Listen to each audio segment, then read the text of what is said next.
Connection है। इन सब का क्या कनेक्शन है आज की तारीख में, आइए बताते हैं। जब यीशु का खतना हुआ था, आप जानते हैं, तो हमारा भी हो गया था। मैं आपको बताता हूं क्यों। क्योंकि लूका 2:21 कहता है जब 8 दिन पूरे हुए, किसके, यीशु के, उसके खतने का समय आया तो उसका नाम यीशु रखा गया। तो यीशु का जब खतना हो रहा था, बाप रे, आप लोग मेरे साथ में हो कि नहीं हो, समझ में आ रही है बात।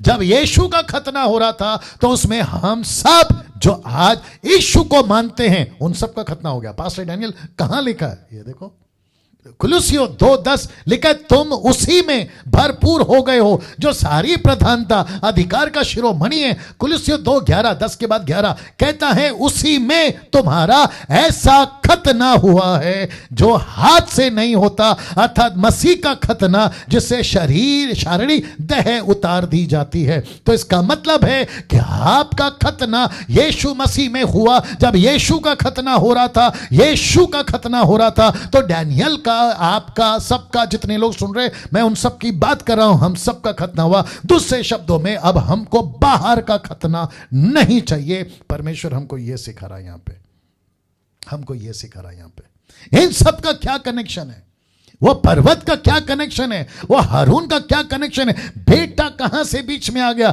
जो परमेश्वर कह रहा है कि मैं इसको मार दूंगा अगर इसका खतना नहीं हुआ, और यही चीज परमेश्वर ने किया। वहां पर बेटा मरा फिरौन का, क्योंकि लहू नहीं बहा। यहां पर इजिप्ट का बच्चा नहीं, माफ करें, इजराइलियों का बच्चा नहीं मरा, क्योंकि एक मेमना बचा, एक मेमना कटा और उसका लहू बहा। आज पूरी दुनिया का बच्चा मर सकता है, लेकिन एक बेटा मरा, एक बेटे का खतना हुआ। वो बेटा कौन है अजीजों, वो बेटा है यीशु मसीह। वाह, सी कैसा लग रहा है, कैसा लग रहा है। अब मुस्लिम्स, सनातन धर्म वाले और वो सभी, अब मुझे बताइए, मैं यीशु को क्यों नहीं कहूं कि ये खुदा है, मैं क्यों नहीं कहूं यीशु मसीह सच्चा है, मैं क्यों नहीं करूं प्रचार कि यीशु को छोड़ कोई दूसरा रास्ता नहीं है। आपके ऐसे देश और आपके ऐसे कंट्री जहां रात रात में देवता तैयार होते, उसके बीच में यह प्रचार क्यों नहीं करूं, क्योंकि यह सच्चा परमेश्वर है। बताइए, और यही तो वजह है कि मैं आपके बीच में प्रचार कर रहा हूं। वाह, आपको पता है प्रेरितों के काम 15:1 में क्या लिखा है, मैं आपको बताता हूं। जब यह खतने का चर्चा चल रहा था ना, ये जो खतना है ना, ये जब चर्चा चल रहा था ना, तो जो पहली सदी की कलीसिया थी ना, उसके बीच में कुछ लोग ऐसे थे, मैं बताता हूं क्या थे। 15:1, फिर कितने लोग यहूदिया से आकर भाइयों को सिखाने लगे। शब्द देखो, सिखाने लगे, डॉक्ट्रिन, इसको कहते हैं सरकमसाइज डॉक्ट्रिन या सरकमसेस डॉक्ट्रिन, या जो भी बोलना चाहे, खतना वाला डॉक्ट्रिन। यदि मूसा की रीति पर तुम्हारा खतना ना हो तो तुम उद्धार नहीं पा सकते। जबकि मूसा, माफ करें, जबकि पौलुस कहता है कि हमारा ऑलरेडी खतना हो चुका है। ये आकर मूर्ख लोग, मूर्ख नहीं, महामूर्ख आकर कहते हैं, और कहते नहीं, सिखा रहे हैं। इन्होंने बकायदा डॉक्ट्रिन बना दी। कहते हैं कि जब तक खतना नहीं होगा आपका उद्धार नहीं होगा। खतना की जगह पे एक और डॉक्ट्रिन आई है 200 साल से, अज़ूज़ा स्ट्रीट से स्टार्ट हुई है, कि जब तक अन्य भाषा में बात नहीं करोगे आपको पवित्र आत्मा नहीं मिला। तो ये मूर्ख, ये महामूर्ख। अब बताइए, जो कि कल बात करूंगा इसके ऊपर, अन्य भाषा का टॉपिक आएगा। अब मुझे प्लीज बताइए, इनको हम किसकी श्रेणी में लेकर आए, किस कैटेगरी में लेकर आए, कि कुछ यहूदिया से लोग आकर कलीसिया को सिखाने लगे कि मूसा की रीति पर अगर खतना ना हो तो तुम उद्धार नहीं पा सकते। अब इनको कौन बताए कि खतना ऑलरेडी हो चुका है। वाह, वापस आते हैं कि खतना ऑलरेडी हो चुका है अजीजों। यीशु का जब खतना हुआ था, लूका की किताब उसका 2:21 में, कि जिस दिन 8वें दिन के बाद यीशु का खतना हुआ, उसी में खतना आपका, मेरा, पुरुषों का हो चुका है। जब खतना हो चुका है तो ऐसी टीचिंग क्यों कि आपका जब तक खतना नहीं होगा आपका उद्धार नहीं होगा। कम से कम सबसे ज्यादा हाईएस्ट मेजॉरिटी आफ्टर क्रिश्चियनिटी एक ऐसा कौम है जिसको कहते हैं मुस्लिम, जिसको कहते हैं इस्लाम, ये मानती है कि खतना होना जरूरी है। अब उनको कौन बताए कि परमेश्वर जिसको तुम अल्लाह कहते हो, जिसको तुम खुदा कहते हो, हम उसको यहोवा कहते हैं, जिसको हम एलोहिम कहते हैं, जिसको हम परमेश्वर कहते हैं, वो खुद कहता है कि खतना हो चुका है for everyone and for all time, सब के लिए और हमेशा के लिए। क्या बात करते हो यार, खतना हो चुका है, फिर ये खतना की टीचिंग क्यों? ये खतना की टीचिंग क्यों? ये बाहर का खतना क्यों, जबकि अंदर का खतना हो चुका है? पतरस का प्रचार देखिए, प्रेरितों के काम उसका 15 का 8 का 9 में पतरस क्या प्रचार करता है? वहीं खड़े होकर उसी अध्याय में वो कहता है, मन के जांचने वाले परमेश्वर ने उनको भी हमारी नाई पवित्र आत्मा देकर उनकी गवाही दी है, और विश्वास के द्वारा उनके मन को शुद्ध करके हमें और उनमें कुछ भेद ना रखा। तो खतना क्यों?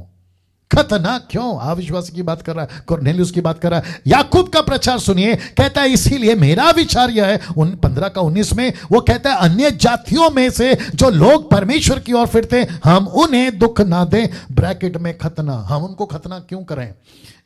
पवित्र आत्मा का प्रचार देखिए, प्रेरितों के काम उसका 15 का 28 में कहता है, पवित्र आत्मा को और हमको। यहां पे कौन कौन है पता है?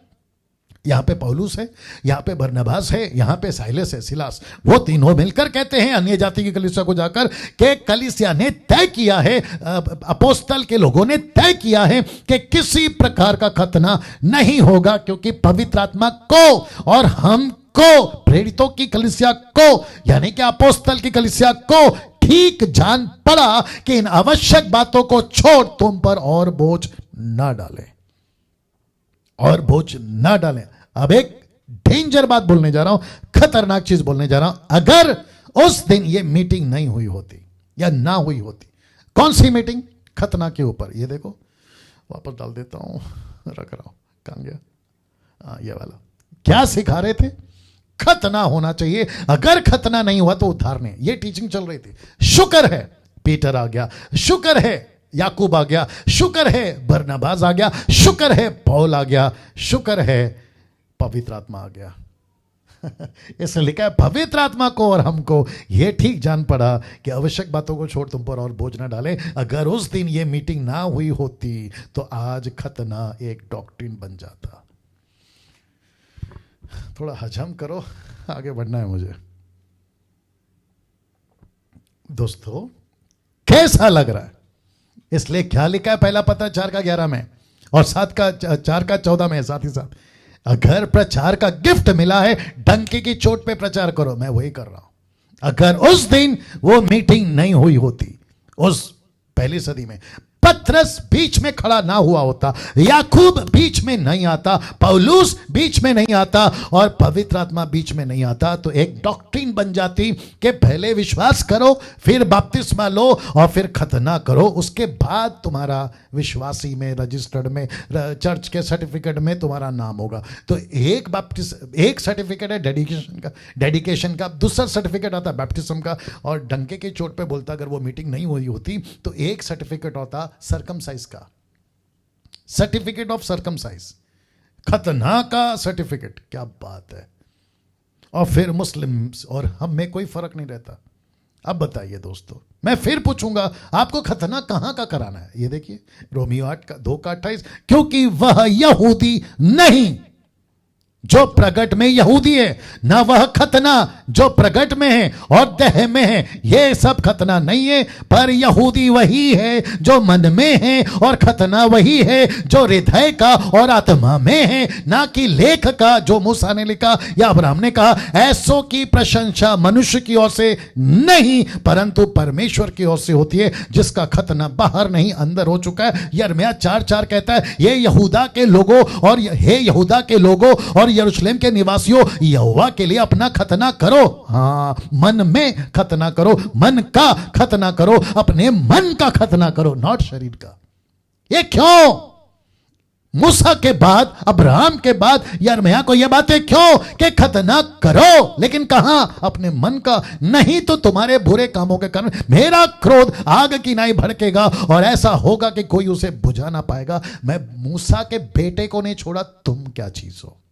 मैं मूसा के बेटे को नहीं छोड़ा, तुम क्या चीज हो? अब बताइए,